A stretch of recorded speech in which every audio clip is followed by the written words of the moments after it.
Hi everyone, thank you for joining me once again. Today we're going to talk about shared principles between ancient dual religions and Jewish mysticism.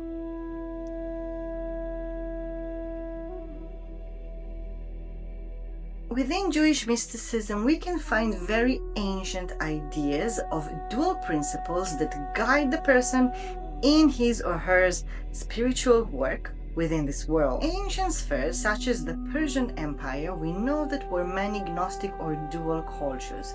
They believed in dual principles of light and darkness, good and bad, that were joined together, were two parts of the reality, and we're not automatically entirely good, entirely bad. Now, it is important to say that this is a huge topic and we're only going to talk about few little things. Also, there are some differences between different cultures and different beliefs. What we can find there is a creature of light, a God that creates the world, and a lesser one that controls it. And you have a world of light and darkness, and the person lives in a world that is always in need of fixing. And what the person wants to do is to do a spiritual journey that is actually stepping one step beneath those ruling deities all the way back to the divine creation, to the light.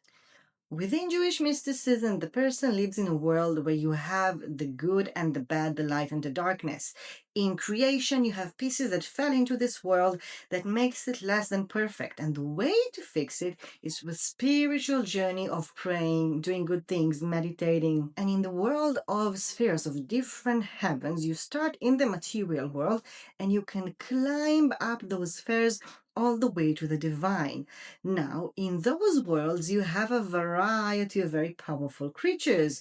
For example, seraphims that are a combination of a fiery serpent and an angel.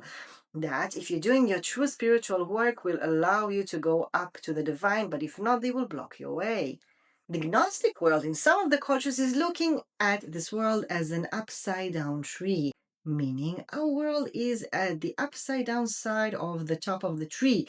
And what you want to do is to actually climb backwards, because what you need to do is the journey back to the roots, to your roots, where you can go back to be part of the divine lightning that created the world. In Jewish traditions, we know that people are being seen as people that have an inner divine light that is a leftover, if I may say it so, from the original creation. And you want to use this light to climb up the spheres to meet the divine.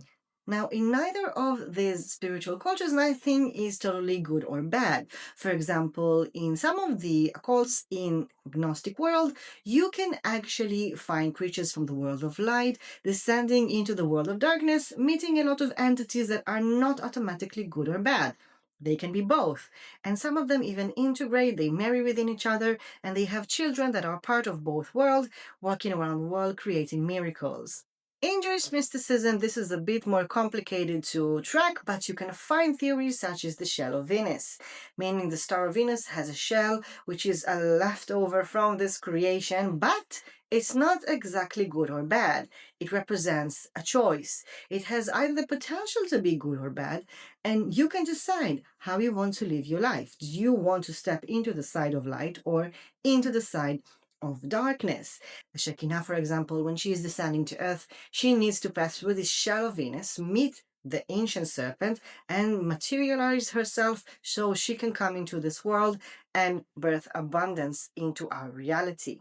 Ancient Jewish mysticism and ancient Gnostic religions, dual religions that are usually originating in the area between Persia, today Iran, and Iraq, that ruled many parts of the ancient Near East and influenced many of the cultures. So there was an exchange of ideas that actually helped to shape different cultures and different mystic beliefs the way we know them today. If you know any interesting ideas such as those or cultures that we haven't heard of, do share them with us. We would love to hear that. Thank you so much for joining me, and I will see you next time.